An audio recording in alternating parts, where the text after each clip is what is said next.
Parking garage. Level 3. 11:47 at night.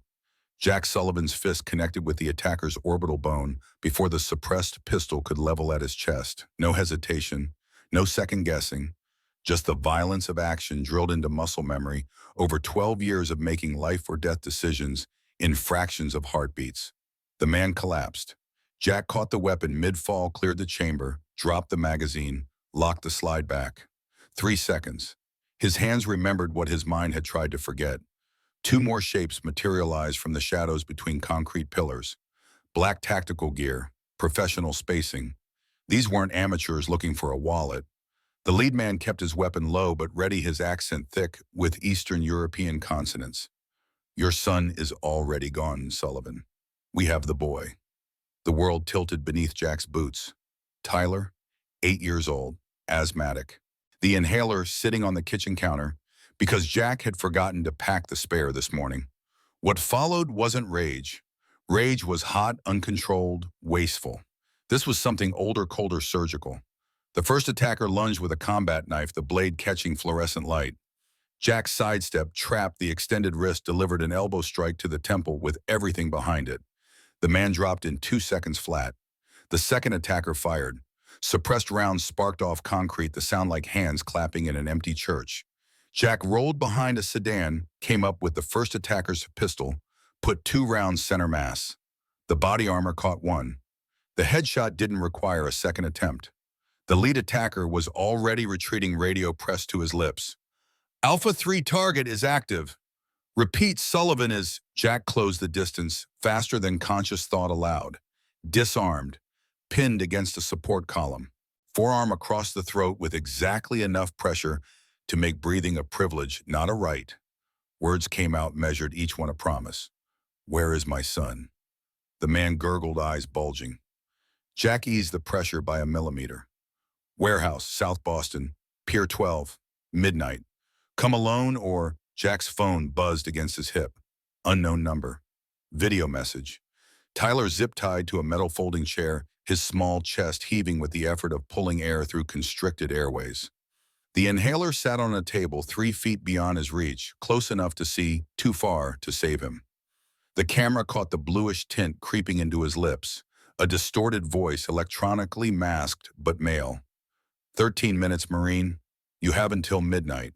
Come alone. Come unarmed, or the boy suffocates while you watch." Jack released the attacker, who slumped unconscious against the concrete. He checked his watch under the harsh garage lighting.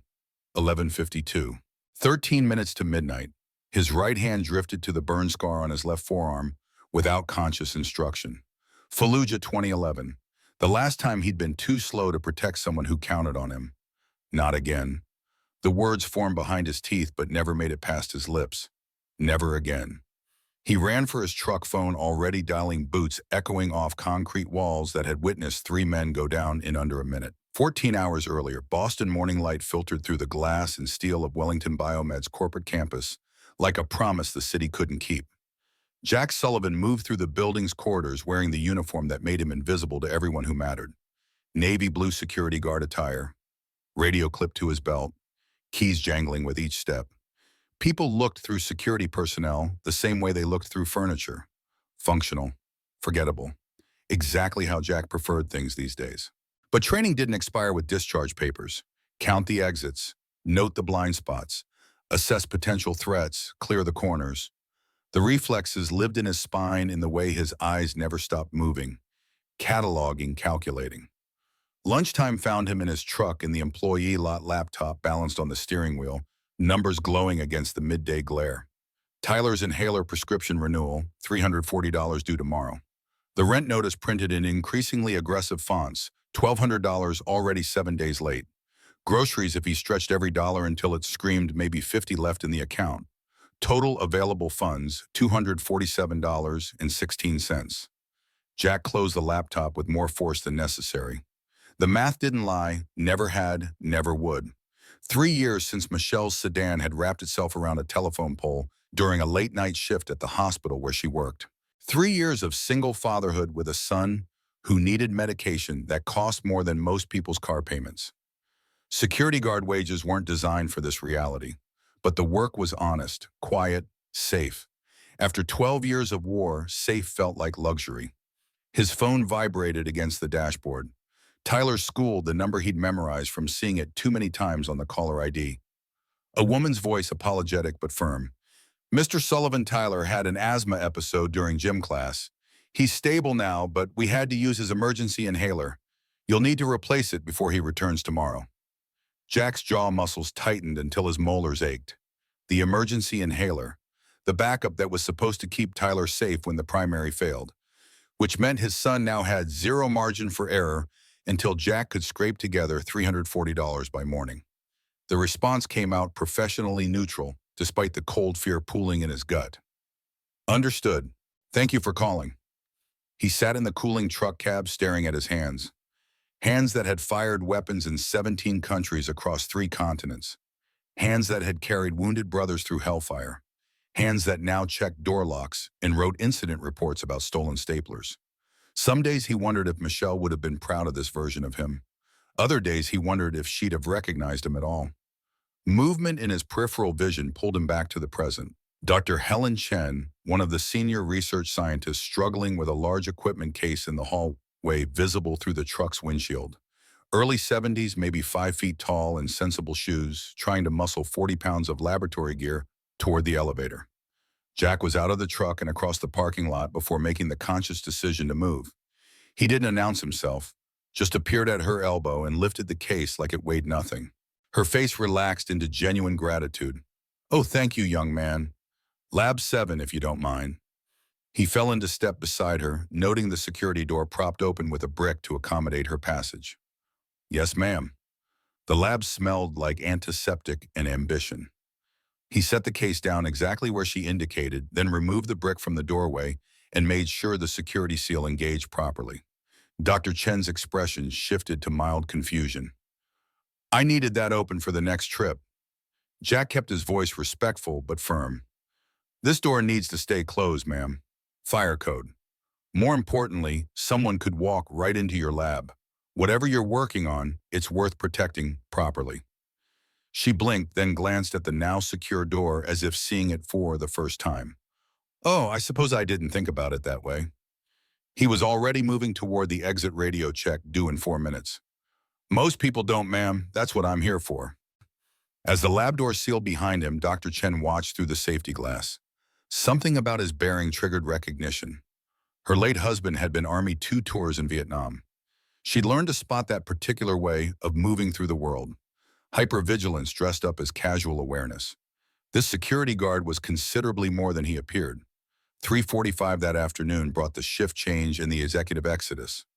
Jack was conducting his final perimeter check when Claire Hartford emerged from the main building with her daughter. The CEO moved with the kind of confidence that came from never having been told no by anyone who mattered. Tailored charcoal suit, heels that added 3 inches to her 5'8" frame. Dark hair pulled back in a style that probably cost more than Jack's monthly rent. The little girl beside her clutched a worn stuffed penguin and walked with the careful deliberation of someone navigating an invisible minefield. Her lips moved silently, forming words that never reached her throat. They were heading toward the executive parking level. Jack noted their trajectory with the same automatic awareness he applied to everything, then returned his attention to checking the emergency exit seals on the south wing. The black SUV blocking their path registered in his consciousness like a gunshot. 4 men exited the vehicle with the kind of synchronized precision that screamed professional training. Business suits that didn't quite hide the shoulder holsters. Wrong energy. Predatory stance. Hunter body language. Jack's hand moved to his radio without conscious thought, finger hovering over the transmit button. Claire Hartford stepped in front of her daughter, one hand already reaching for her phone. The lead man moved to intercept with a smile that didn't reach his eyes. His voice carried across the 50 feet separating them from Jack's position. "Miss Hartford, we just want to talk." Her response came clipped and cold. "Then make an appointment." The man took another step forward, close enough now that his jacket shifted and revealed the weapon underneath. "This is the appointment." Jack pressed transmit, broadcasting every word to the main security office, while keeping his approach casual, unhurried, unthreatening. Claire's tactical calculation played out across her face in micro-expressions. 4 armed men, one vulnerable child. Security cameras present, but no audio backup. Building exit 50 feet behind them, but these men stood between her and safety. She made the smart choice. De-escalate, comply, survived a fight later. Her shoulders lowered fractionally. What do you want? The lead man's smile widened without warming. Your research. NextCorp is prepared to offer $50 million for the Phase 3 cardiovascular trial data. Mr. Blackwell sends his regards. The name hit Claire like a physical blow. Jack saw it in the way her spine stiffened, the way her grip tightened on her daughter's shoulder. NextCorp, Blackwell. Daniel had been investigating that company the month before his car went off the bridge. Her voice came out steadier than her face suggested. That's industrial espionage. Leave now or I'm calling the police. The man's smile transformed into something uglier. Ms. Hartford, you're a smart woman. Think about your daughter. Accidents happen. Your husband understood that lesson very well. The little girl whimpered, pressing herself against her mother's legs. Jack's voice cut through the moment like a blade through silk. Gentlemen. All four men turned. Jack stood 20 feet away, radio clearly visible in his hand, red transmit light still glowing. Every word of their conversation now recorded, witness documented. The lead man's eyes swept Jack from boots to shoulders, cataloging and dismissing in the same glance. Middle-aged security guard. Probably soft under the uniform. Definitely not a threat. His voice dripped contempt. Walk away, rent-a-cop. Jack didn't move, didn't blink, didn't shift his weight. Military rest position, the kind that could be held for hours without fatigue. Ma'am, are these men bothering you? Claire's brain caught up with the opportunity he just handed her. Witnesses, documentation, escape route. Yes, they were just leaving. The lead man's jaw muscles jumped. Calculation visible behind his eyes. Too public now. Too many potential witnesses. Tactical abort. He backed toward the SUV with his hands visible, maintaining eye contact with Claire. 48 hours, Miss Hartford. Clock starts now. The vehicle departed with slightly more speed than the situation warranted. Tires squealed against painted concrete. Silence settled over the parking level like fallout. Jack approached, with his hands clearly visible, posture non-threatening, despite every combat instinct screaming at him to secure the perimeter. Ma'am, I've notified campus police. They're en route. Are you or your daughter injured? Claire's composure cracked around the edges. No, we're fine, thank you. The little girl looked up at Jack with eyes too old for her face. Her small hands moved in deliberate patterns. Thank you, signed with perfect clarity. Jack's response came automatically, muscle memory from a different lifetime. Stay safe, brave girl. The child's eyes widened. A smile flickered across her face, tentative as sunrise. Claire stared at him with new assessment. You know ASL? The answer came carefully edited. Yes, ma'am. Learned it overseas. Worked with local children after operations concluded. He stopped himself before the explanation could spiral into classified territory. I'll walk you to your vehicle. The 50 feet to her Mercedes became an interview disguised as an escort. Claire studied him with the focus she probably applied to quarterly earnings reports. The military bearing was unmistakable once you knew to look for it.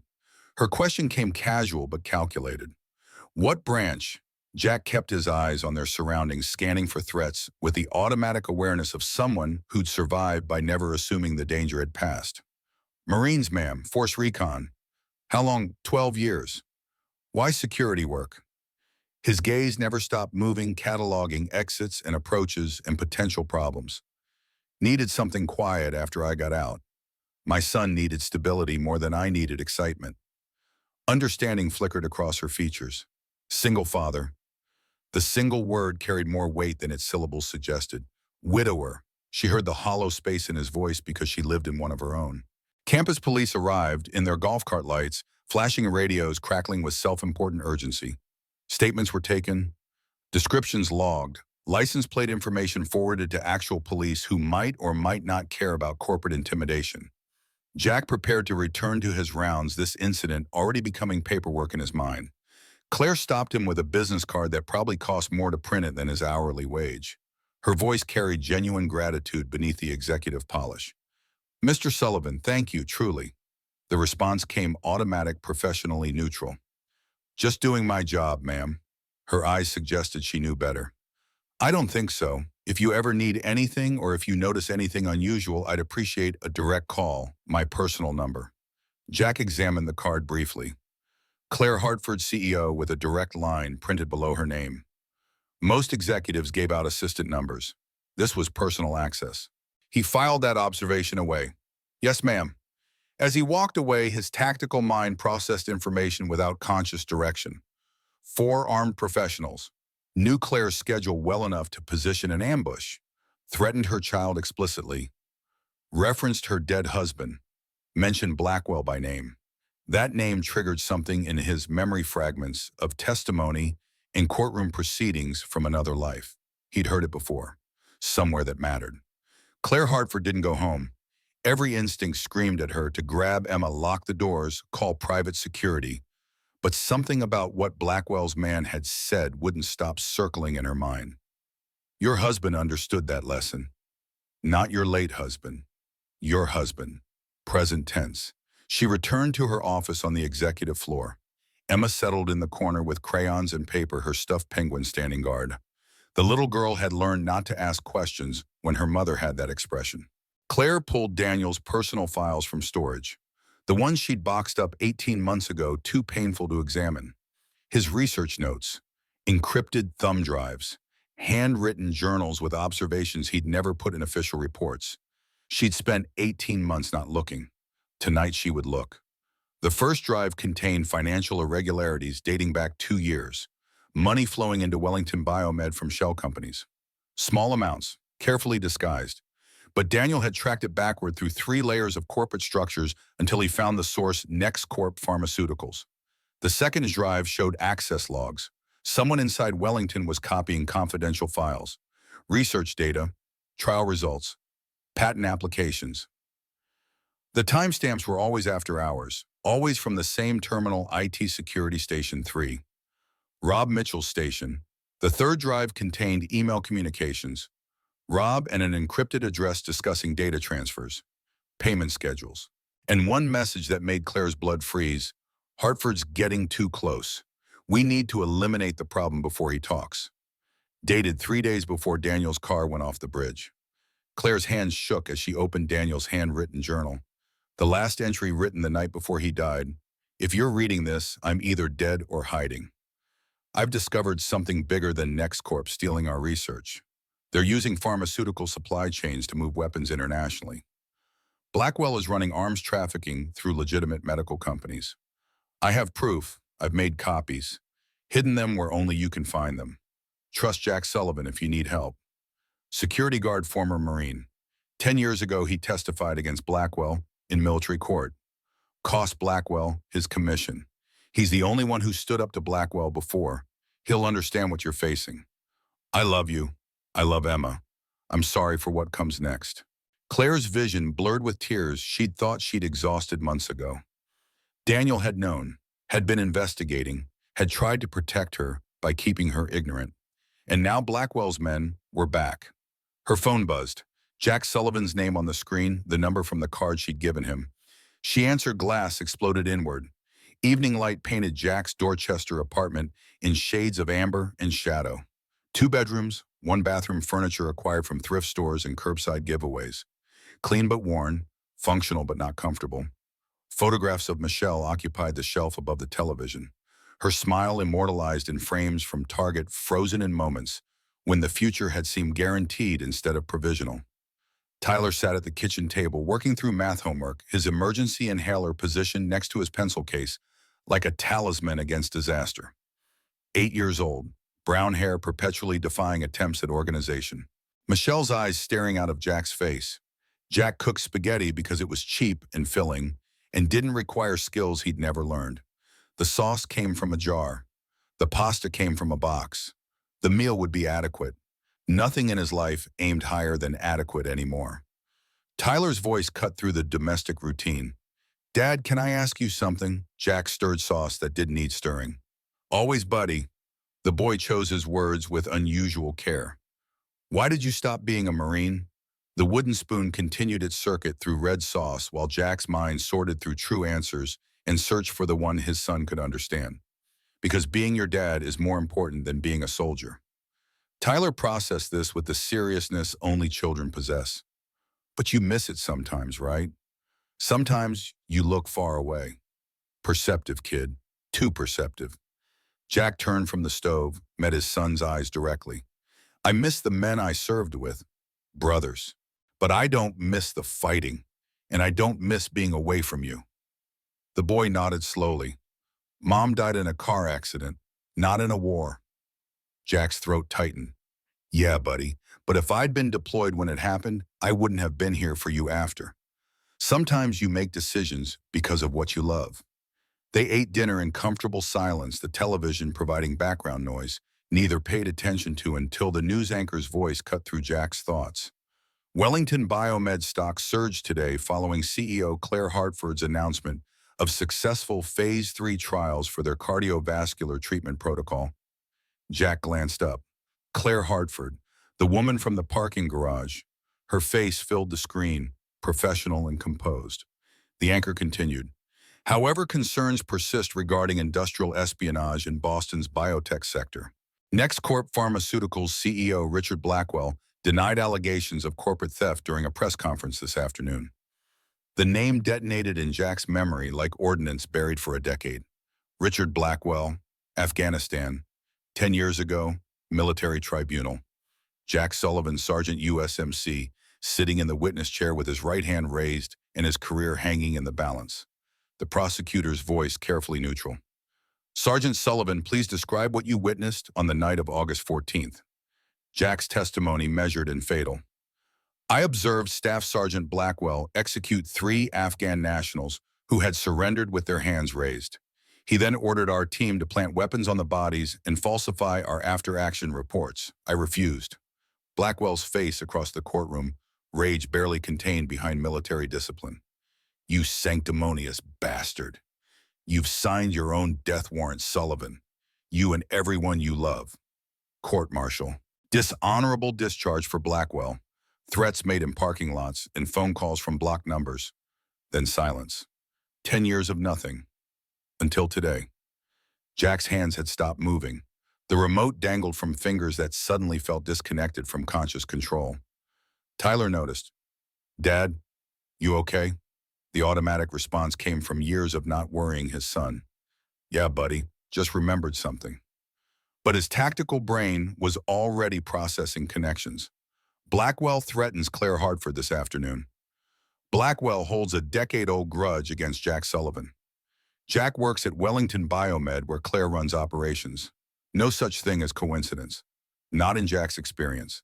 His phone buzzed against the table. Unknown number. Text message. The words appeared in clinical sans serif font. Hello, Sergeant Sullivan. Long time. We should talk. M.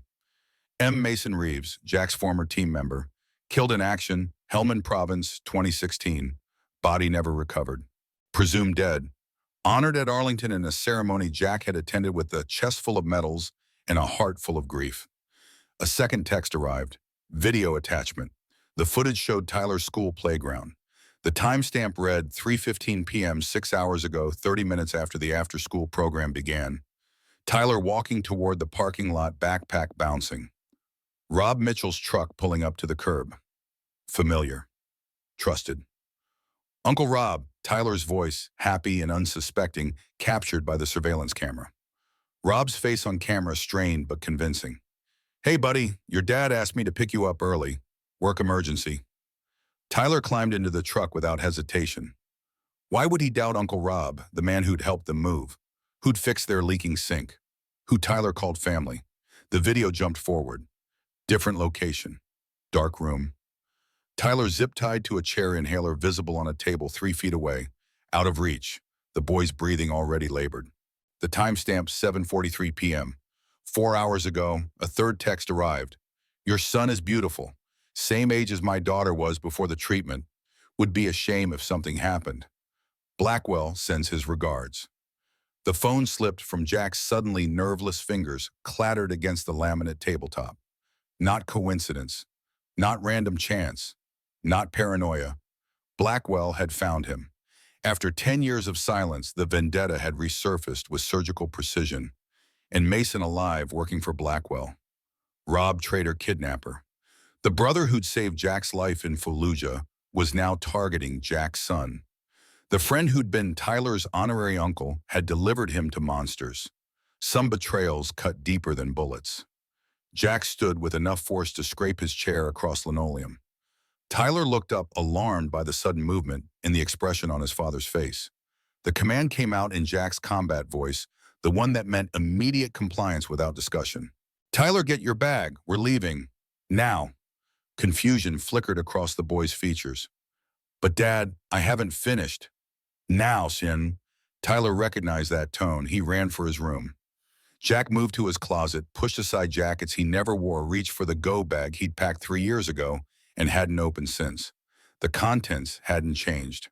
Prepaid phones still in sealed packaging, cash in mixed denominations, documentation from his contractor days, and wrapped in oilcloth preserved like a religious relic, Sig Sauer P226. 3 magazines, 50 rounds of hollow point ammunition. He'd sworn never to touch a gun again after Michelle's funeral, had promised her memory that violence was finished, that he'd be the father Tyler needed instead of the weapon the Marines had forged. Some oaths didn't survive contact with reality. Jack's truck 8 miles toward Jamaica Plain, where Rob Mitchell lived. Except Rob's house was compromised now. Rob had Tyler. Rob had been feeding information to Blackwell for months, maybe years. His phone rang, unknown number, different from the texts. Jack answered on speaker, one hand on the wheel. "Yeah." Claire Hartford's voice carried strain beneath the executive composure. "Mr. Sullivan, I know this is unusual, but I need your help. After you left, I found something. Daniel's files. He was investigating Blackwell before he died. Rob Mitchell is..." The sound of breaking glass cut through her sentence. Claire screamed. The phone clattered. Jack's response came out as a command. "Claire!" Sounds of struggle filtered through the speaker.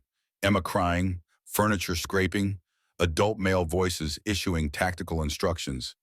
Then a different voice, male, familiar in a way that made Jack's blood temperature drop. The words came casual, almost friendly. "Hey, Sarge. Miss me? Mason Reeves. Alive.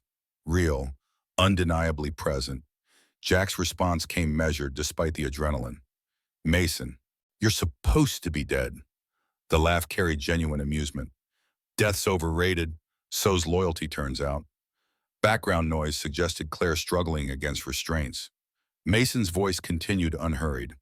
"Here's how this works. You've got something Blackwell wants. Your silence, your testimony from 2014. He wants it buried, permanently." Jack forced his breathing to slow. "I testified to the truth. Ancient history. What matters now, you come to Pier 12 in South Boston. Alone. Unarmed, before midnight. And our Claire and Emma Hartford die while you listen. And then we visit your son." The truck cab became too small. Jack's grip on the steering wheel threatened to tear it from the column. "Don't hurt them." Mason's voice dropped into something colder. "Then be there, midnight, solo. Oh, and Jack, I know you're planning to stash Tyler somewhere safe. Rob's place, probably. Thing is, we own Rob. Have for 6 months. Your son's already in our custody." The line went dead. Jack sat in his idling truck, watching Tyler through the windshield as his son played a game on his phone, oblivious to walls closing in. Tactical assessment ran like ice water through trained neural pathways. Hostages. Claire Hartford, CEO and witness. Emma Hartford, 7 years old, heart condition leverage. Tyler Sullivan, 8 years old, severe asthma. Jack's entire reason for continuing to exist. Enemies: Richard Blackwell. Decade-long vendetta, corporate resources. Mason Reeves, supposedly KIA, but breathing. Rob Mitchell, friend turned traitor. Unknown number of contractors, minimum 8, based on earlier count. Assets: 1 handgun. Limited ammunition. Combat training gathering rust over 3 years of deliberate disuse. Knowledge of Pier 12 from old training exercises. Time until midnight, 3 hours 37 minutes. What Jack knew: they wouldn't kill hostages before midnight because dead bait doesn't work. Rob had Tyler, which meant his son had been in enemy hands for 6 hours. Going alone meant death. Not going meant everyone he cared about died while he lived with that failure. Jack dialed Tyler's phone, straight to voicemail. He tried Rob's number. Same result. They already had his son. Jack's hands shook as he opened the go bag, loaded the Sig Sauer with practiced efficiency that muscle memory provided despite 3 years of trying to forget. The weapon felt heavier than specifications suggested. Or maybe he was just carrying more weight these days. He hadn't prayed since Fallujah. Not since watching men die while God remained conspicuously absent. But he prayed now, words forming soundlessly. Michelle, if you're anywhere, if any part of you served, help me save our boy. Help me save all of them. Then Jack Sullivan, former Force Reconnaissance Marine, became the weapon the Corps had spent 12 years forging. He put the truck in gear and drove toward Pier 12. Not alone, not unarmed, not remotely interested in playing by Blackwell's rules. Some men walked into hell because they had no choice. Others ran toward it because someone they loved was already burning. Jack accelerated through a yellow light that turned red behind him, leaving his quiet civilian life in the rearview mirror where it belonged. Jack didn't drive to Pier 12. Not directly, not when 3 hostages and a decade-old vendetta demanded strategy over sentiment. He drove to Southie instead, to a dive bar called the Brass Anchor, where retired military personnel drank away memories that wouldn't stay buried no matter how much alcohol they applied to the problem. Inside smelled like stale beer and broken promises. Dark wood. Neon signs advertising brands nobody actually drank.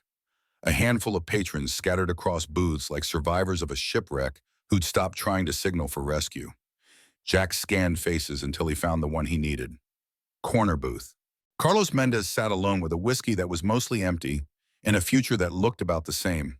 42 years old. Former Navy corpsman who'd kept Marines alive in places where staying alive required more than hope and training. Now a paramedic who showed up to work smelling like whatever helped him sleep at night. Jack slid into the booth without invitation. Doc looked up, recognition fighting through the alcoholic haze. His voice came rough from disuse. Sullivan, Christ, 3 years. No time for catching up. No energy for pretending this was a social call. I need your help. Doc's hand wrapped around his glass like it might escape. I'm off duty, man. Whatever you're selling. The words came fast and brutal because Tyler had maybe 2 hours before his airway closed completely. My son's been kidnapped. So has Wellington Biomed's CEO and her daughter.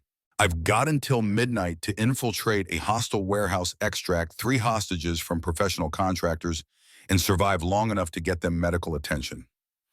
The alcohol fog evaporated from Doc's expression like morning mist under direct sunlight.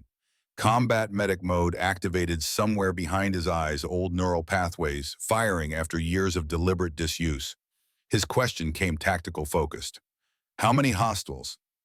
Jack's estimate came conservative because optimism got people killed. 12 minimum, maybe 20. Weapons?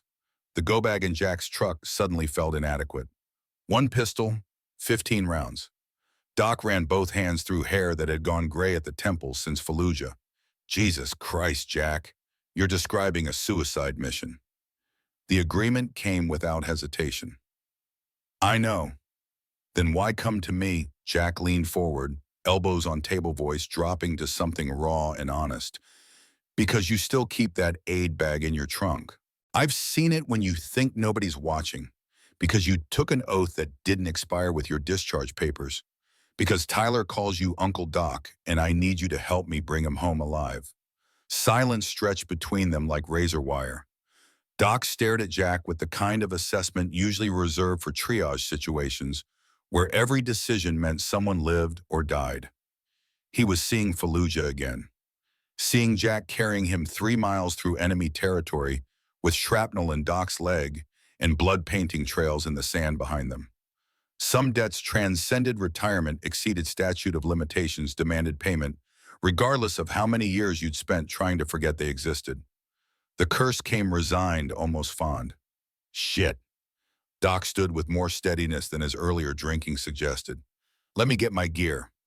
Murphy's Gym occupied a converted warehouse in a neighborhood that insurance companies classified as emerging, which meant affordable if you didn't mind occasional gunfire. Closed at this hour. Locked. Security system that Jack bypassed with skills learned in places that didn't exist on official maps. Inside smelled like sweat and determination and rust from free weights that had seen better decades. Punching bags hung from chains like bodies after a medieval execution. The back office glowed with lamplight visible under the door. Sean Murphy sat doing paperwork, reading glasses, perched on a nose that had been broken at least 4 times. 45 years old. Former Marine artillery specialist who could drop ordnance on coordinates with accuracy that defied physics. Now he owned a gym that barely broke even and provided cover for activities the ATF would find interesting if they ever looked closely. He glanced up at the sound of Jack's entry, did a double take worthy of silent film comedy. Confusion fought with recognition across his weathered features. Jack. What the hell? Jack's explanation came compressed into tactical bullet points. Tyler kidnapped. Claire Hartford and her daughter held hostage. Pier 12. Midnight deadline. Mason Reeves alive and working for Richard Blackwell. Rob Mitchell compromised. Need weapons, communications, equipment, entry, tools, and Murphy's truck. Murphy removed his reading glasses with deliberate care, like a man preparing for violence by clearing unnecessary obstacles from his field of vision. You're insane. Agreement came easy. Probably. Murphy stood moved to the back wall, pushed aside a boxing poster featuring fighters nobody remembered. The safe behind it looked older than the building. You're outnumbered at least 10-1. Math wasn't Jack's problem. Time was. Yep. The combination spun under Murphy's practiced fingers. You haven't done direct action in 3 years. Jack's tactical skills were rusty, but not broken. Correct. The safe door swung open, revealing contents that would make federal prosecutors salivate. AR-15 with optics that cost more than the rifle. Tactical vest with armor plates. Communications headsets still in factory packaging. Flashbangs. Night vision equipment. Enough ammunition to start a small war or finish a large one. Murphy pulled gear out with the efficiency of someone who'd rehearsed this moment in his mind more times than he'd admit. After Helmand, after we all got out, I swore I'd never open this again. Promised myself no more wars. He loaded a magazine with practiced efficiency, charged the rifle, handed it to Jack with the same ceremony priests use for communion wafers. But they took your kid, Tyler, sweet kid who helps me stack weights after school sometimes. Brave kid with that asthma but never complains. The rifle felt heavier than its specifications suggested. Or maybe Jack was just carrying more weight these days. Semper Fi. Murphy's grin showed too many teeth. Marines don't leave Marines behind, and we sure as hell don't leave kids behind. They loaded Murphy's truck under streetlights that cast shadows longer than the night deserved. Industrial area, no witnesses, no cameras, no complications. Doc arrived in his paramedic uniform, having stopped by the hospital to acquire supplies that would appear on inventory reports as damaged or expired. His medical kit could handle everything short of open-heart surgery. Gear spread across the tailgate like an altar to violence. Jack conducted inventory with the ritual focus of someone who understood equipment failures meant body bags. His loadout, Sig Sauer P226 with 3 magazines. Tactical knife liberated from Murphy's collection. 2 flashbangs. Communications headset. Body armor that might stop rifle rounds if God felt generous. Murphy's loadout, the AR-15 with night vision scope. Mossberg shotgun for breaching. 3 spare magazines. Enough firepower to make the evening news if everything went wrong. Doc traveled lighter. Glock 19 because medics needed self-defense options. Trauma kit, communications gear, body armor that looked like it had seen action in conflicts nobody admitted to fighting. Not much, but more than nothing. Sometimes that margin made all the difference. Jack's tactical brief came compressed into 2 minutes because midnight approached with mathematical inevitability. Pier 12, 3-story warehouse, hostages likely second-floor center room, best defensive position. They'll have sentries on rooftops, ground, patrol, water approach covered. Murphy loaded his AR with the casual efficiency of someone who'd done this thousands of times. Approach vector. The answer violated every special operations doctrine Jack had ever learned. Front door, loud, they'll expect stealth. We give them shock and awe instead. Doc's expression suggested he was reconsidering his earlier agreement. That's insane. Jack's reasoning came from 12 years of staying alive in places designed to kill him. They're professionals. They'll have thermal imaging motion sensors, perimeter alarms. Stealth gets compromised before we cross the property line. So we don't sneak. We announce our arrival and dare them to stop us. Murphy's grin widened with anticipation. Full Fallujah tactics. The memory brought pain and pride in equal measure. Exactly. Radio check, weapons check, final equipment adjustments conducted in silence, broken only by metal clicking against metal and fabric rustling against body armor. Jack looked at his former brothers, men he'd bled with. Men who'd carried his wounded body when carrying meant the difference between breathing and bleeding out in foreign sand. I can't promise we all walk away from this. Odds are bad. Doc chambered around in his Glock with finality. Odds were bad in Helmand. We walked out. Murphy slung his AR across his chest with practiced ease. Tyler needs his dad. Emma needs her mom. Let's make sure they get them. Jack's throat tightened around words that wouldn't help anything. Thank you, both of you. Murphy's hand landed on Jack's shoulder with the weight of the shared history. Semper Fi, brother. The response came automatic as breathing. Semper Fi. Jack's burner phone erupted with an incoming call. Unknown number, different from Mason's earlier texts. He answered on speaker, one hand on the steering wheel, the other resting on the Sig Sauer. His voice came flat. Yeah, Dr. Helen Chen's voice carried panic poorly disguised by academic composure. Mr. Sullivan, this is Dr. Chen. From Wellington, you helped me with the laboratory equipment this afternoon. Memory surfaced. Elderly scientist. Security door propped open with a brick. Dr. Chen, I'm in the middle of... Her interruption came urgent and breathless. Daniel Hartford was murdered, and I can prove it.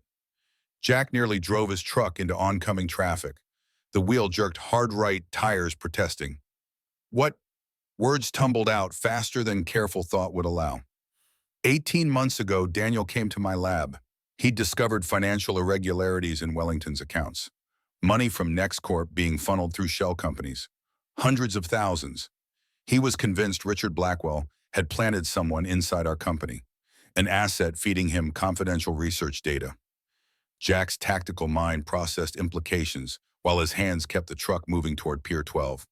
Did Daniel identify the mole? The answer detonated like ordnance. Yes, Rob Mitchell, head of IT security. Daniel confronted him 2 days before the accident. I have copies of Daniel's research. He made backups of everything. Financial transfers, email communications, security footage showing Rob accessing restricted servers after hours. Rob Mitchell, Jack's friend, Tyler's honorary uncle, the man Jack had trusted with emergency contacts and spare house keys. Traitor. Dr. Chen's voice cracked. Mr. Sullivan, they're in the building. I can hear them in the hallway outside my lab. They know I have Daniel's files. They're coming for... Gunfire punctuated her sentence. Glass shattering. Dr. Chen's scream cut short with brutal finality. Jack's hand tightened on the phone until plastic threatened to crack. Dr. Chen, sounds of struggle, body hitting floor, papers scattering. Then a different voice, smooth as expensive whiskey and twice as poisonous. Richard Blackwell's executive baritone filled the truck cab. Sergeant Sullivan, you're remarkably persistent. I'll give you that much credit. 10 years of restraint evaporated like morning dew. Blackwell? The response came casual, almost amused. 10 years, Jack. 10 years I've waited, planned, prepared. You destroyed my military career with your sanctimonious testimony, cost me my commission, my reputation, my future, everything I'd built over 2 decades of service. Jack forced his voice level, despite adrenaline screaming through his system. You murdered 3 unarmed civilians. Blackwell's laugh carried genuine mirth. I eliminated threats to operational security. There's a substantial difference. But you wouldn't understand. You were always weak, always concerned with rules of engagement and honor codes. Honor is for the dead sergeant. The question came through clenched teeth. Where is my son? A pause.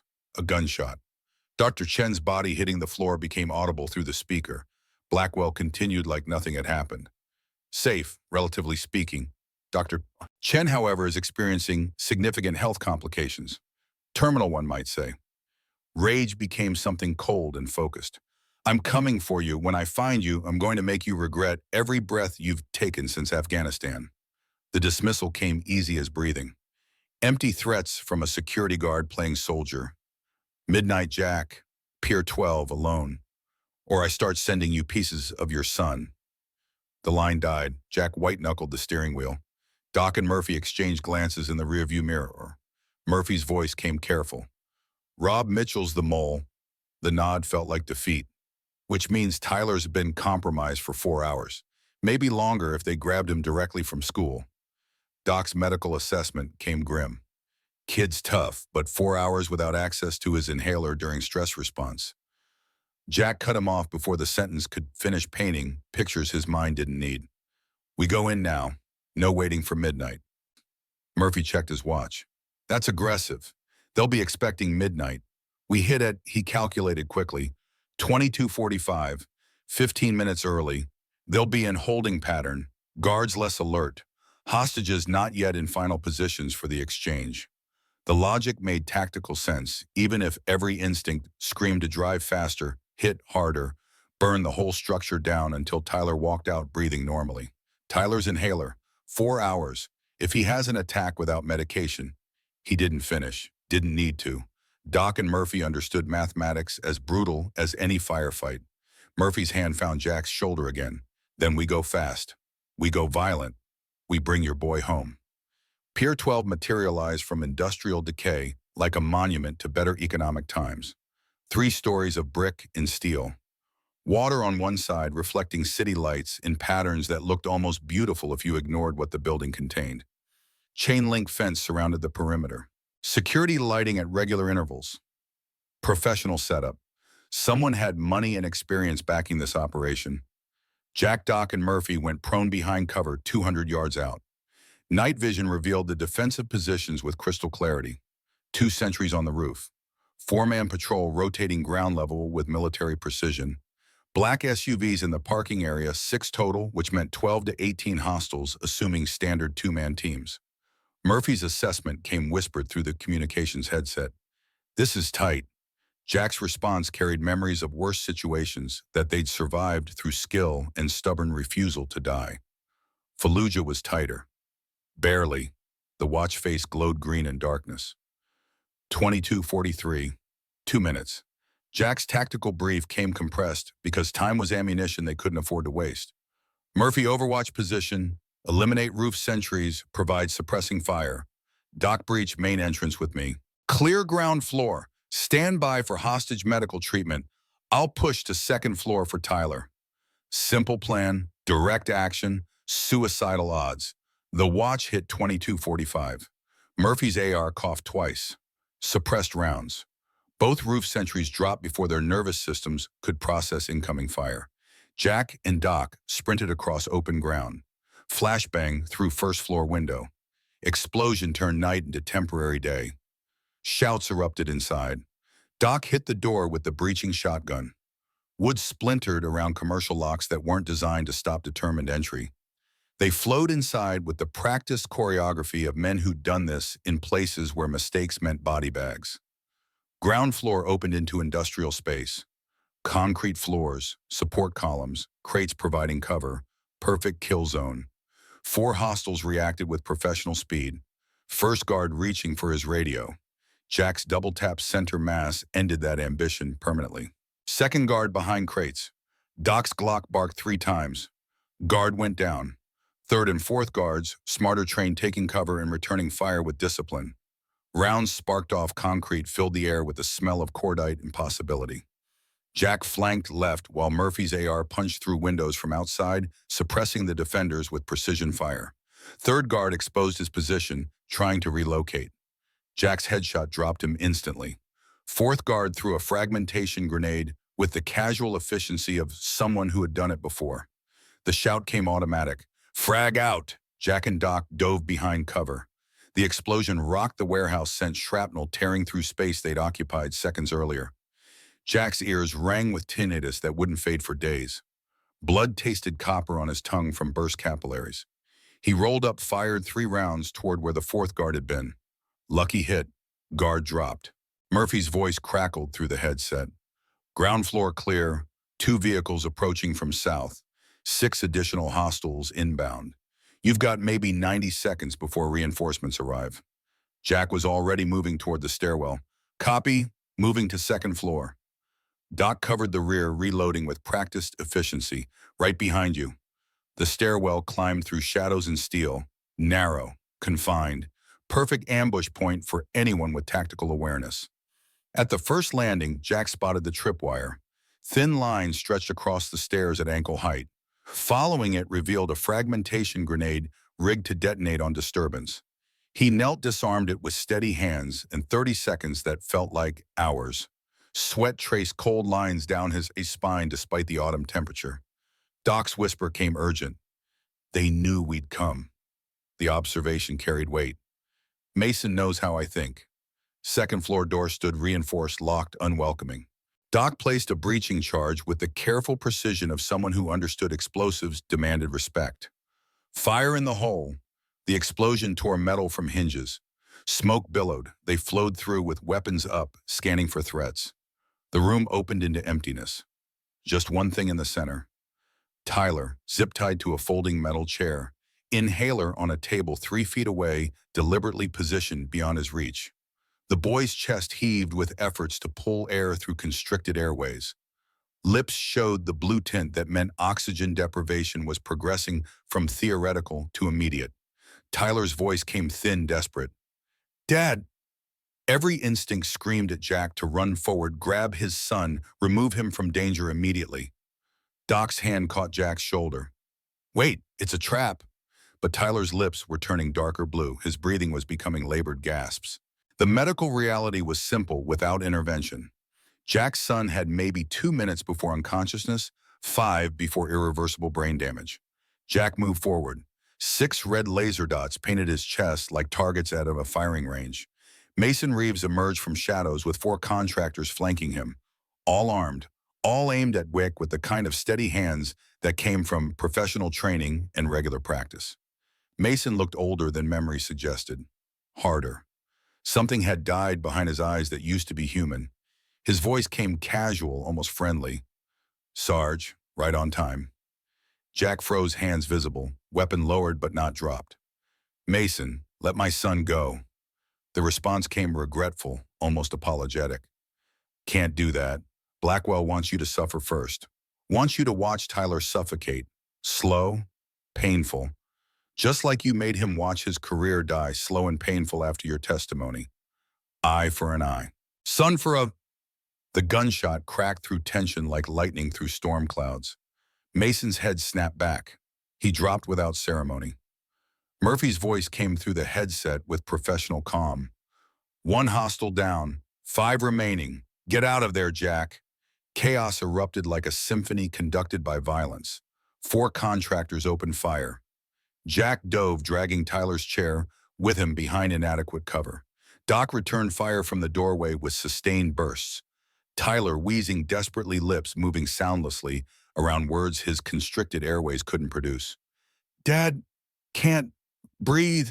Jack snapped the zip ties with his tactical knife, grabbed the inhaler, helped Tyler coordinate the breathing that would save his life. Slow breaths, buddy. Slow and deep. Gunfire intensified. Rounds tore through drywall and support columns. Contractors advancing with tactical discipline. Murphy's voice carried urgency. 3 more vehicles arrived. 12 hostiles on ground floor. You're about to be surrounded. Doc's magazine ran dry. The distinctive click of an empty chamber. Jack, we need to move now. Jack picked up Tyler, the boy's weight familiar from years of carrying him upstairs when asthma made climbing impossible. His son's breathing was improving, but still labored, still dangerous. The tactical calculation came brutal and binary. Extract Tyler now, get him to safety, save his son, or push to the 3rd floor, rescue Claire and Emma, risk Tyler's life for strangers. Jack looked at his son's face, looked at the stairwell leading up, remembered every Marine Corps value they'd drilled into him over 12 years of service. His voice came steady despite the impossibility of what he was choosing. We go up. Doc's expression showed doubt warring with loyalty. Jack, no man left behind. Tyler's safe with me now. You hold this floor. I get Claire and Emma. Understanding flickered across Doc's features. The same understanding that had made him a good corpsman. Some missions required sacrifice. Some oaths demanded payment, regardless of cost. He nodded once. 2 minutes. Then I'm Winchester and extracting. 2 minutes. Jack could work with 2 minutes. He carried Tyler, kicked open the third-floor door with enough force to tear it partially from its hinges. The space had been converted into an executive office. Expensive furniture. Monitors showing security feeds. Maps and documents scattered across a conference table. Wellington Biomed's confidential research data printed and organized with the care of someone planning industrial theft. And in the center, Claire Hartford zip-tied to a chair. Emma beside her, similarly restrained, tears streaming silently down her small face. Standing behind them with a pistol pressed against Claire's temple, Richard Blackwell, 52 years old, gray hair perfectly styled, suit that cost more than Jack's annual salary. The kind of man who ordered atrocities from air-conditioned offices and never got blood on his hands. His voice came smooth, urbane, pleased with himself. "Sergeant Sullivan, you just can't follow orders, can you?" Jack set Tyler down behind cover, kept his weapon trained on Blackwell, despite knowing the angles were impossible. "Let them go." The laugh carried genuine amusement. "Or what? You'll shoot. I've got a gun to this lovely woman's head. The widow of a former CIA analyst who got too curious. Shame Daniel didn't know when to stop digging into things that didn't concern him." Claire's eyes met Jack's. Terror and fury in equal measure. She'd figured it out. Blackwell had murdered her husband. Jack's tactical assessment ran cold calculations. Blackwell using Claire as human shield. Emma 2 feet to the side within blast radius if shooting started. Tyler behind Jack, still vulnerable. Doc downstairs holding off contractors. Murphy outside running low on ammunition. Bad odds. Very bad. Blackwell's voice continued, savoring his moment. "You cost me everything, Sullivan. Career, reputation, respect. 10 years in the corporate wilderness working my way back up through NextCorp. But I rebuilt. And when I discovered Wellington was developing a cardiovascular drug with military applications, I saw opportunity. Revenge and profit in one elegant package." Jack's voice came flat. "So you killed Daniel Hartford." The shrug suggested moral consideration had never entered the equation. "Daniel noticed financial irregularities. Started investigating. I tried to buy him off. He refused. Car accidents are conveniently tragic." Claire's whisper came raw with grief and rage. "You murdered my husband." "I eliminated an obstacle. Business." Blackwell pressed the gun harder against her temple. "Now, Jack, here's your final choice. You drop your weapon, you kneel. I put a bullet in your head while your son watches. Then I'll consider letting these two live. Maybe." Jack's mind processed options with mechanical efficiency. Murphy had clear line of sight through the window. Distance approximately 400 yards. Wind minimal. Target partially obscured but viable. His command came quiet, conversational. "Tyler, Emma, close your eyes." Both children squeezed their eyes shut with the absolute obedience of kids who understood adult urgency. Blackwell's voice carried warning. "Jack, I'm serious." Jack's response came coded tactical. "When?" Murphy's rifle cracked. Window glass shattered into crystalline rain. Blackwell's right shoulder exploded in red mist. He stumbled, gun swinging away from Claire's head. Jack moved faster than thought aloud. 3 strides closed impossible distance. Disarmed Blackwell with a wrist lock that broke bones, delivered an elbow strike to his face with every ounce of 12 years' worth of justified anger behind it. Blackwell crumpled like discarded laundry. Jack zip-tied him with enough force to leave permanent marks. "You're done." He freed Claire and Emma with his tactical knife. Emma immediately ran to Tyler, small hands signing desperate questions. Tyler signed back with shaking fingers. Both kids alive, both breathing, both safe for the moment. Doc burst through the door, magazine in his Glock down to maybe 3 rounds. "Ground floor is compromised. We've got 60 seconds maximum before they breach 3rd floor. Murphy's voice crackled urgency through the headset. "East window. Fire escape. Move now." Extraction became controlled chaos. Jack carried Tyler. Doc helped Claire, who held Emma.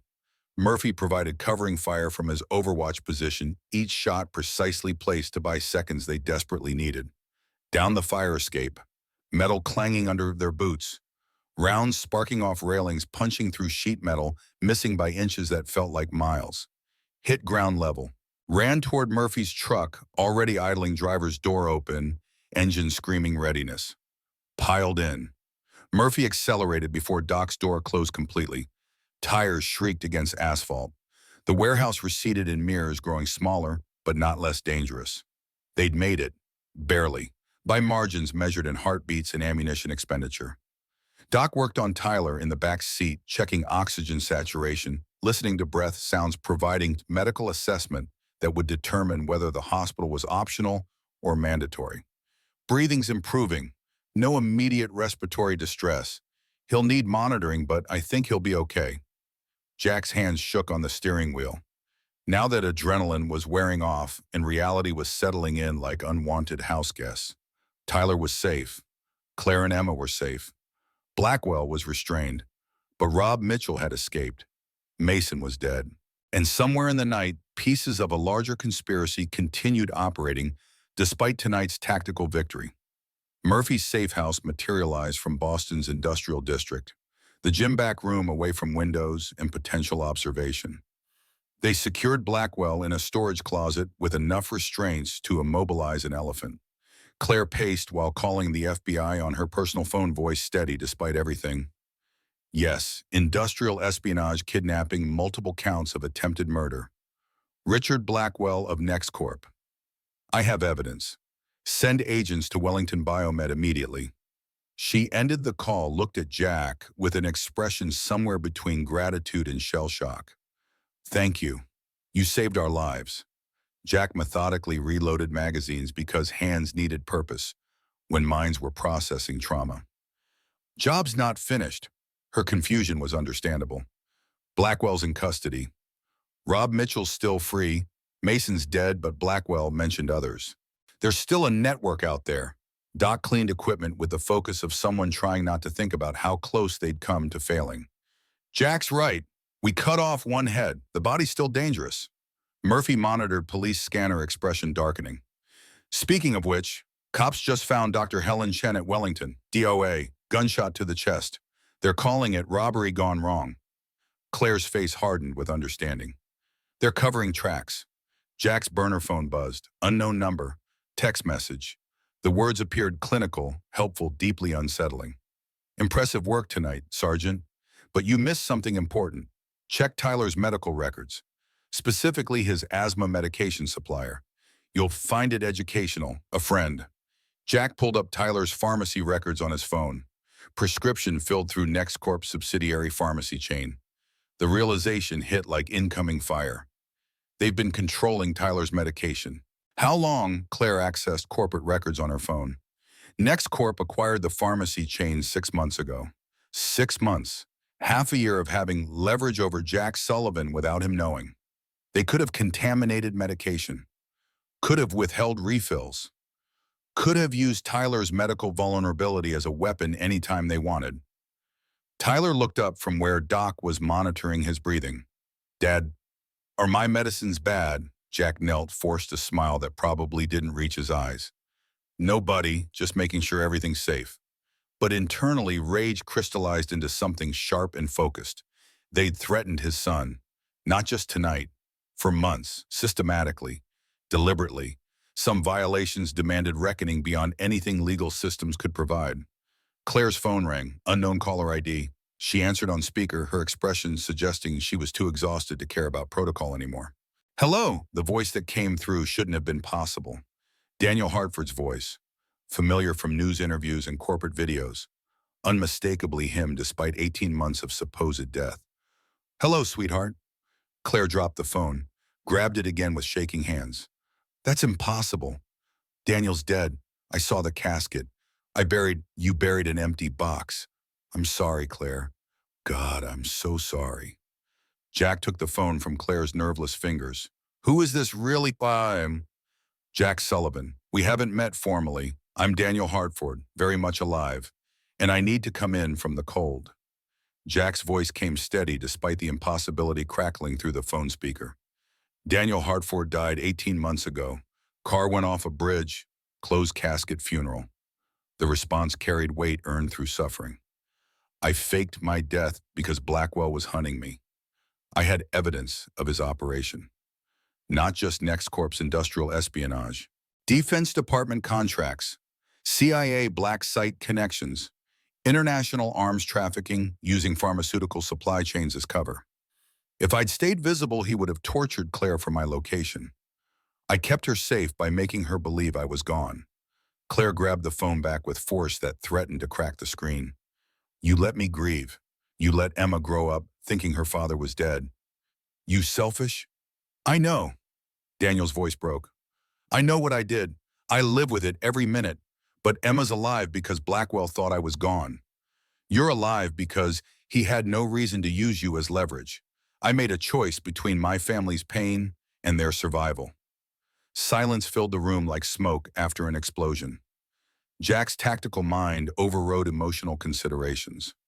Where are you now? Safe house, federal protection, but I'm coming out. Blackwell's in custody, the threat's neutralized, I can surface.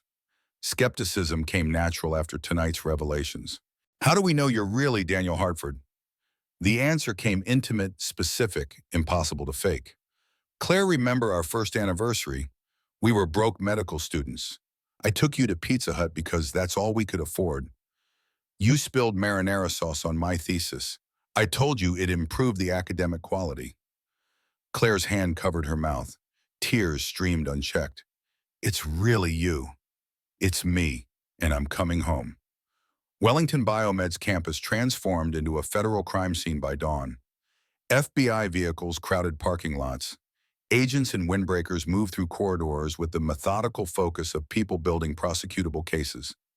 Jack stood in the building's IT server room with Special Agent Lisa Park.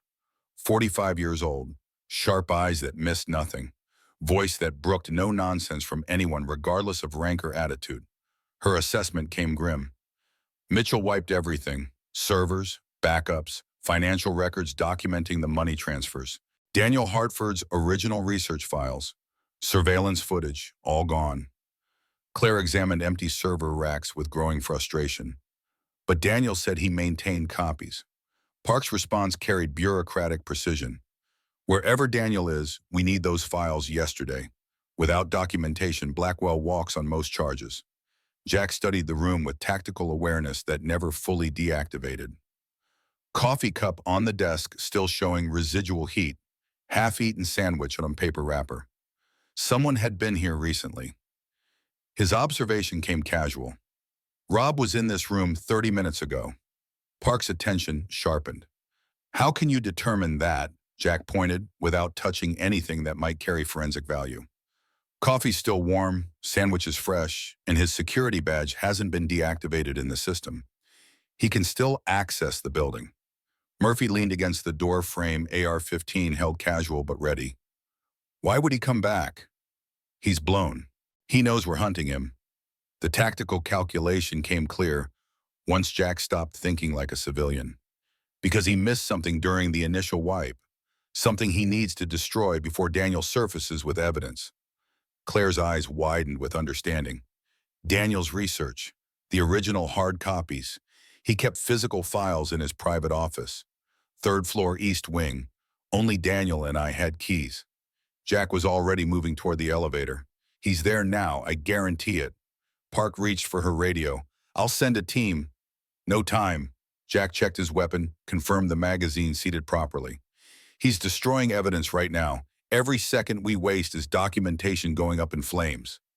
Doc and Murphy fell into formation without discussion. Some habits transcended retirement, exceeded civilian life, demanded activation, regardless of how many years separated men from their uniforms. Park's protest followed them into the hallway.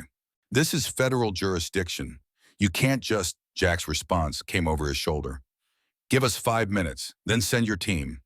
Daniel Hartford's private office occupied premium real estate with views of Boston Harbor that probably cost more per square foot than Jack's entire apartment. Door stood ajar. Light spilled into the hallway. Jack hand-signaled the approach. Murphy left. Doc right. Jack center. Breach formation from muscle memory forged in places where mistakes meant body bags. They flowed through the doorway with weapons up. Rob Mitchell stood surrounded by file boxes, their contents scattered across expensive carpet. Gasoline cans sat open nearby, the chemical smell sharp enough to trigger gag reflexes. Matches in his hand, one strike away from turning evidence into ash.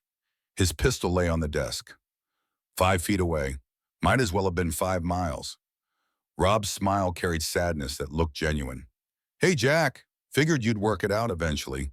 Jack kept his Sig Sauer trained center mass finger resting outside the trigger guard with discipline that required conscious effort. "Why, Rob, 8 years we've known each other. Brothers.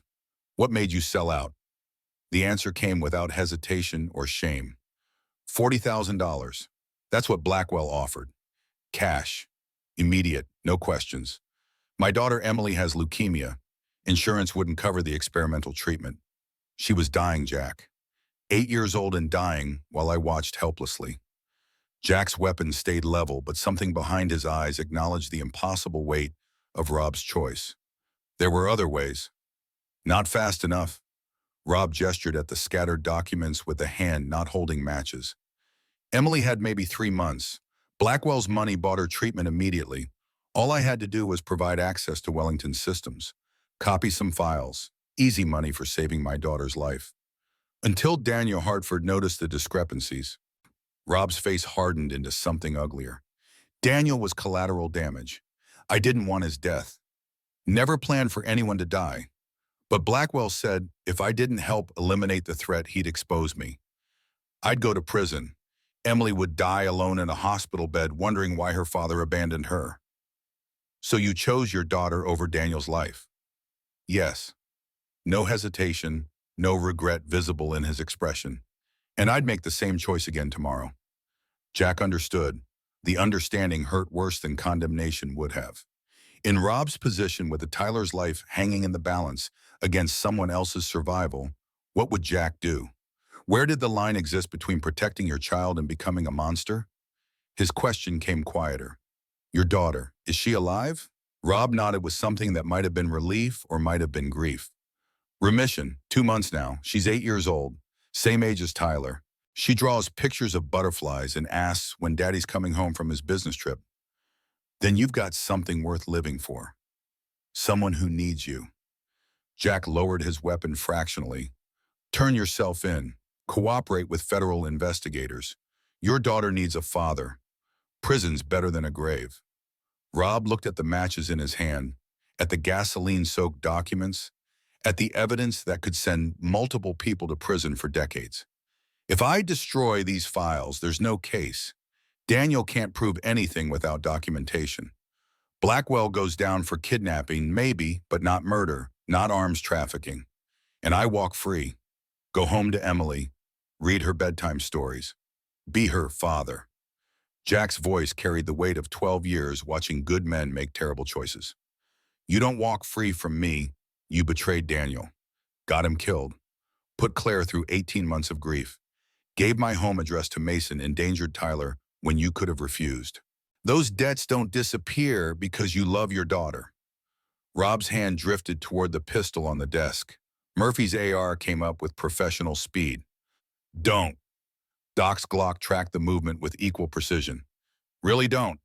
Rob froze, hands visible, calculation playing across features that looked 10 years older than they should. "My daughter." Claire's voice cut through from the doorway with fury that had been building for 18 months. "Will visit you in prison, where you belong." FBI agents flooded the office like water breaching a dam, cuffed Rob with efficiency that spoke to thousands of arrests, read rights in monotone voices that suggested this was Tuesday morning routine. As they hauled Rob toward the elevator, he looked back at Jack with eyes that carried questions neither of them could answer. "Would you have done differently for Tyler?" Jack didn't respond, couldn't respond, because he didn't know, and that uncertainty was its own kind of prison. Wellington Biomed's lobby filled with morning light by 4:15. FBI continued processing evidence. Media gathered outside like wolves scenting blood. Federal marshals established perimeter security. A black sedan arrived unmarked except for government plates that screamed federal protection. The kind of vehicle that transported witnesses who knew too much to stay dead. Daniel Hartford emerged looking like a man who'd spent 18 months living in shadows. 39 years old but wearing his age harder than he should. Lean from stress rather than exercise. Eyes that had seen too much and slept too little. Emma stood with Claire in the lobby, having been kept inside while agents secured the area. The little girl saw movement through the glass doors, saw a shape that memory insisted couldn't be real. Her lips formed the words soundlessly. Daddy Daniel knelt on expensive marble arms, open in invitation and supplication and desperate hope. Emma ran, crashed into him with force that nearly knocked him backward. He caught her, held her, buried his face in her hair, while his shoulders shook with sobs that 18 months of stoic survival couldn't contain anymore. "I'm sorry, Butterfly. I'm so sorry. Daddy's home now. Daddy's here." Claire approached with steps that carried her across emotional distance as vast as physical space. 18 months of grief, 18 months of raising their daughter alone, 18 months of believing the man she loved had died because she hadn't been careful enough, vigilant enough, resent enough. Her voice came raw. "You left us." Daniel looked up, still holding Emma, tears streaming unchecked. "I had to protect you both. You let us believe you were dead." The slap connected before conscious thought could intervene. The sound echoed off marble and glass. Then Claire pulled him into a kiss that tasted like salt and fury and relief and love that 18 months couldn't kill. They broke apart, breathing hard. Her whisper carried enough force to shatter steel. "Don't you ever do that again." "Never, I promise. Never again." Jack watched from across the lobby. Murphy stood beside him, AR-15 finally slung across his back now that immediate threats had been neutralized. Murphy's observation came quiet. "That's what we fight for, moments like this." Jack thought about Michelle, about Tyler, about the family he'd lost and the fragments he'd managed to preserve, about Claire and Emma and the possibility that some damage could be repaired if people tried hard enough. His response came honest. "Yeah." FBI briefing room 2 hours later. Daniel Hartford laid evidence across a conference table with the methodical precision of someone who'd spent months organizing prosecutable documentation. Federal prosecutors filled chairs. Special Agent Park stood at Daniel's shoulder. Claire sat beside her resurrected husband with Emma in her lap. Daniel's presentation came compressed into 15 minutes of devastating revelation. NextCorp isn't just pharmaceutical, it's a front for international arms trafficking.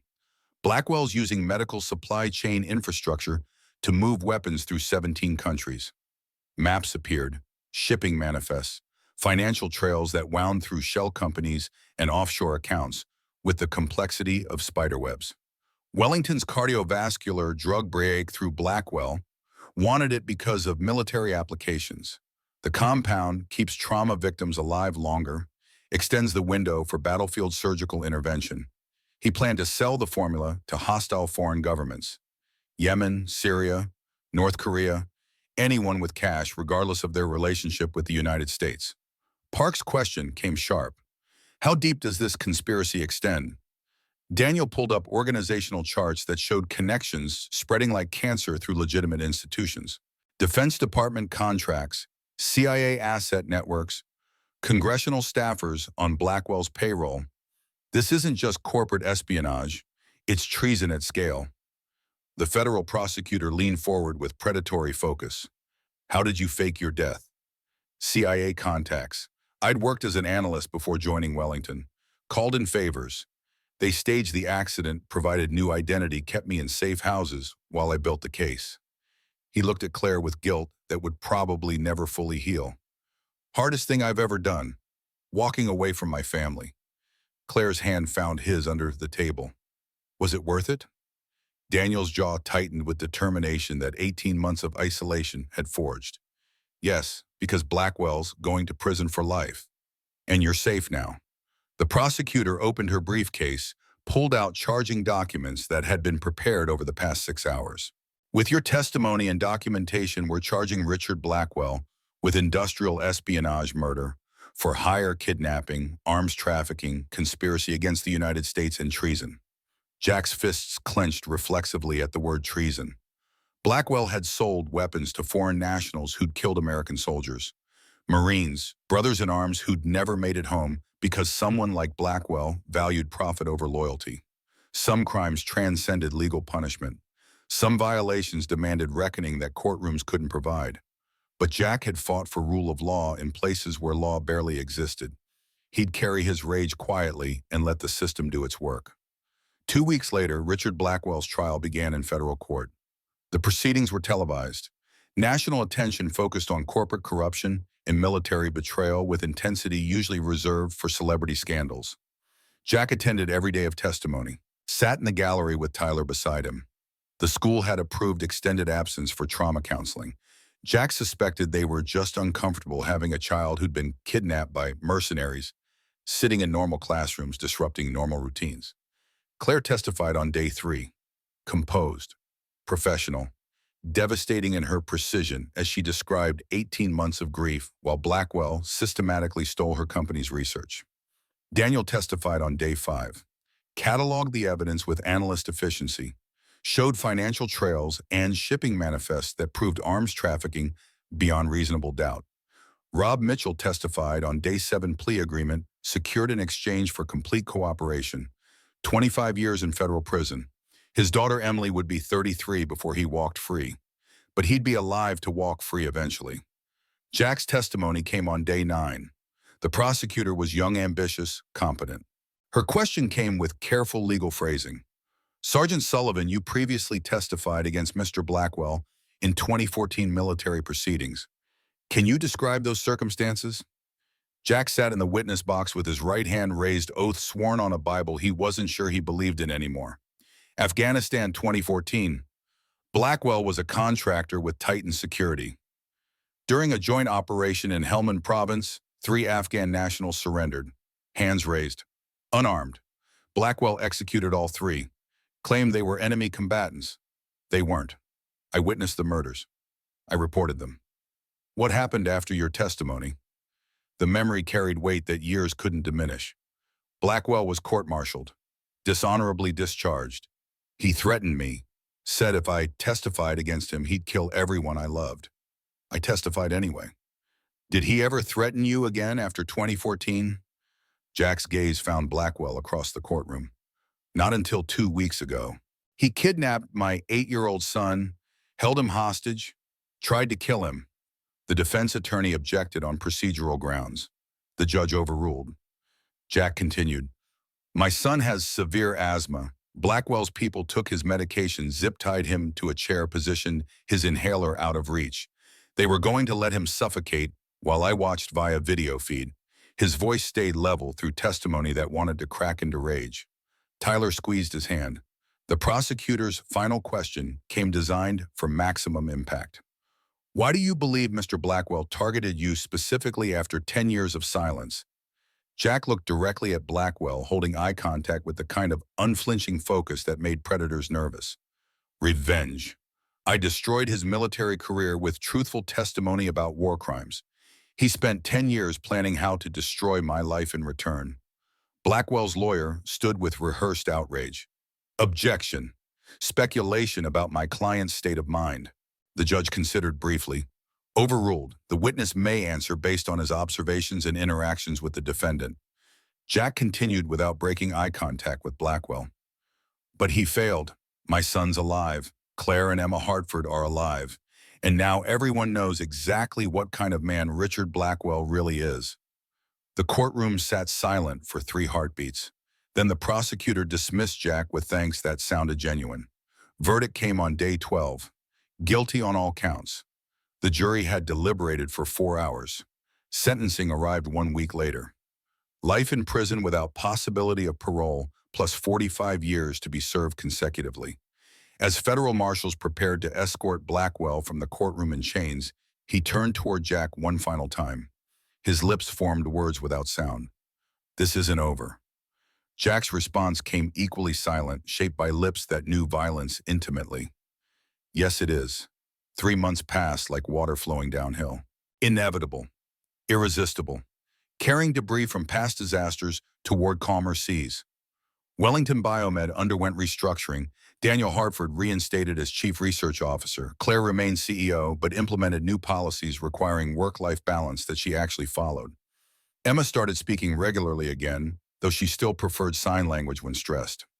Jack Sullivan accepted the newly created position of Director of Security. Six-figure salary, full benefits. Tyler's medical coverage included without deductibles or coverage caps. Office on the 10th floor with windows that showed Boston Harbor in all its industrial beauty. Tyler visited after school on a Friday backpack slung over shoulders that were starting to show the first hints of adolescent growth. Dad, this office is so cool.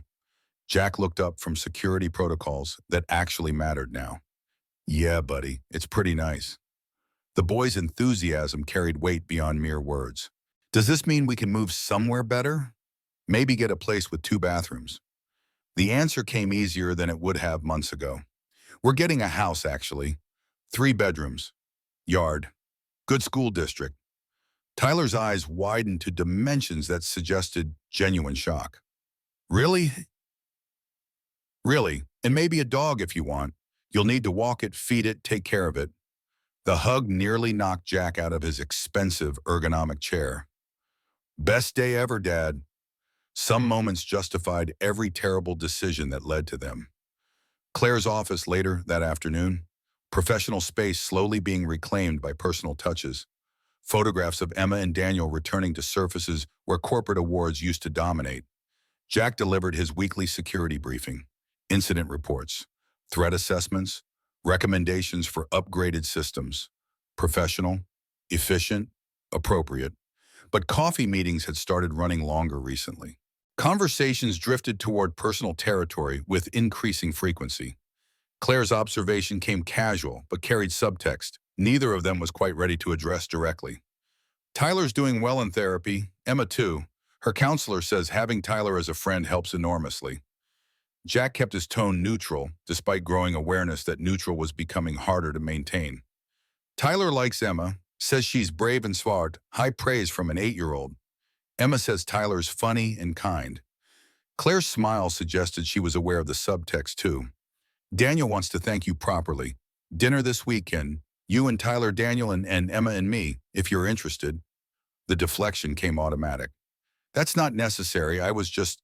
Her interruption carried the same executive focus she probably had applied to board meetings.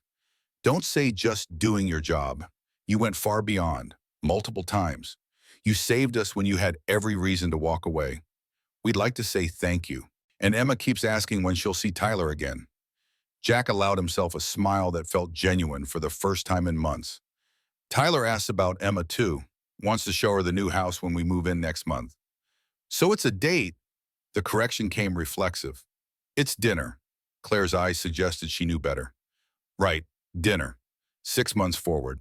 Time measured in mortgage payments, in custody arrangements, in therapy sessions that gradually became less necessary. Jack's new house occupied suburban space north of Boston. 3 bedrooms exactly as promised. Yard with grass that needed mowing. White fence that looked like every American dream ever marketed.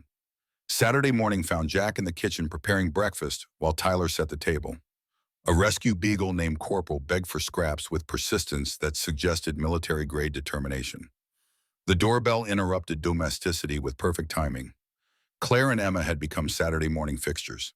Breakfast together, kids playing, adults talking. Traditional in ways that felt revolutionary compared to the isolated survival mode that used to pass for normal. Emma handed Jack coffee with the kind of casual familiarity that came from repetition. Thought you might need this. The gratitude came genuine. Lifesaver. Kids ran outside with Corporal following like he'd been assigned protective detail. Adults watched through windows that showed a world considerably less dangerous than the one they'd survived together. Claire's question came carefully casual. They're good together. Jack sipped coffee that was exactly how he liked it because Claire paid attention to details most people missed. Yeah, Tyler's asthma has improved. New medication's working better. Having Emma as a friend helps. Gives him someone who understands communication challenges. Emma's talking more, full sentences now. Still prefers signing sometimes, but her therapist says that's normal. Having Tyler as what she calls her communication buddy helped break through residual trauma. Comfortable silence settled between them like snow on peaceful winter nights. Claire's next question carried more weight. Can I ask you something personal? Jack turned from the window, giving her full attention. Always. Why security work? After your military career, you could have done anything. Private contracting, law enforcement, federal agencies probably would have recruited you. The answer required honesty neither of them had quite reached before now. After Michelle died, Tyler needed stability. He needed predictable routines and a father who came home every night. Security work was quiet, safe, boring in all the best ways. But you weren't happy. I was content, which felt like luxury after years of combat deployments. He met her eyes directly. And now, her smile suggested she already knew the answer. Now, Jack looked at Tyler playing outside, at Claire standing in his kitchen like she belonged there, at the house he'd bought and the life he'd built from wreckage. Now I'm actually happy. Claire's hand found his with the natural ease of something that had been building for months. Her fingers threaded through his like they'd practiced this choreography before. Me too. Later after breakfast, dishes were cleaned and kids were engaged in backyard adventures that involved more imagination than supervision. Required, Jack stood alone in his bedroom. He opened the drawer, pulled out Michelle's photograph from its place of honor, looked at her smile that used to light up every room she entered, touched her face captured in frozen moment before everything went wrong. His voice came quiet, meant for ears that probably couldn't hear anymore. I met someone. Her name's Claire. She's smart, strong, good with Tyler. He really likes her daughter, Emma. The words caught in his throat. Started again. I'll always love you. You gave me Tyler. You gave me purpose when I needed it most. You showed me what being a good person looked like. But I think it's okay to move forward now, to build something new without forgetting what we had. He set the photo back carefully. Didn't hide it. Michelle would always be part of his life, part of Tyler's history, part of the foundation everything else was built on. But foundations were meant to support new construction, not anchor people to the past. Backyard sunset painted everything in colors that suggested hope might actually be reliable. Jack pushed Tyler on the swing set he'd installed last week. Emma occupied the adjacent swing, both kids competing to see who could go higher. Tyler's observation came between forward momentum and weightless pause. Dad pushes harder, Emma signed her response with exaggerated emphasis. Your dad is stronger. Tyler signed back with growing fluency. That's because he was a Marine. Emma's next signs carried the wisdom children sometimes accessed without trying. My dad came back from being dead. Tyler considered this seriously. Your dad's pretty cool. Emma agreed enthusiastically. Your dad saved us. Tyler's response came simple, profound. That's what dads do. Jack's throat tightened around emotion he didn't have words to describe. Kids distilled complicated truths into essential clarity without trying. Claire appeared at his elbow with timing that suggested she'd been watching. You okay? The answer came honest. Yeah, just grateful. For what? Jack gestured at Tyler and Emma swinging higher, laughing alive. At the house behind them. At Claire standing close enough that her shoulder brushed his. This, all of this, second chances. She leaned against him slightly. Me too. Night fell with the gentle inevitability of all good things ending temporarily before returning tomorrow. Emma and Claire departed with promises to return Sunday for the promised barbecue. Tyler fell asleep quickly, exhausted from playground battles and imaginative adventures. Jack stood in his son's doorway, watching him breathe with the easy rhythm that medical intervention had made possible. Some nights Jack still woke from dreams where Tyler's lips were turning blue, where Mason was alive and pointing weapons, where choices had gone differently and everyone he loved had died while he watched helplessly. But most nights now, he slept. Actually slept. Deeply enough to dream about futures instead of past failures. Jack moved to his back porch with beer in hand, looking at stars that city light pollution couldn't quite eliminate. Thought about the men he'd served with, about Michelle, about Mason's betrayal and Rob's impossible choice, and Blackwell's decade-long vendetta finally ended. Thought about Claire's hand in his, about Emma calling him Mr. Jack with growing affection, about Tyler having a friend who understood silence could be its own language. His phone buzzed. Text from Murphy Semper Fi dinner next Friday. Doc's buying, Jack smiled, typed his response, Semper Fi. I'll be there. He looked at the sky, whispered words meant for people who couldn't hear them anymore. Michelle Mason brothers I lost along the way, I hope you're proud. I protected them. I kept my promises. And I'm learning to live again instead of just surviving. Wind rustled through trees that would need pruning soon. For a moment, just a moment, Jack felt peace settle over him like benediction. Tomorrow would bring challenges. Life always did. Security threats to assess, trauma to process, relationships to navigate. Tyler would have bad days when breathing became difficult. Claire would carry scars from 18 months of believing Daniel was dead. Emma would struggle with residual selective mutism during high-stress situations. But tonight, Jack Sullivan, former Force Recon Marine, current Director of Security, father and man, discovering that healing was possible. If you let people help carry the weight tonight, he was home. And home was enough.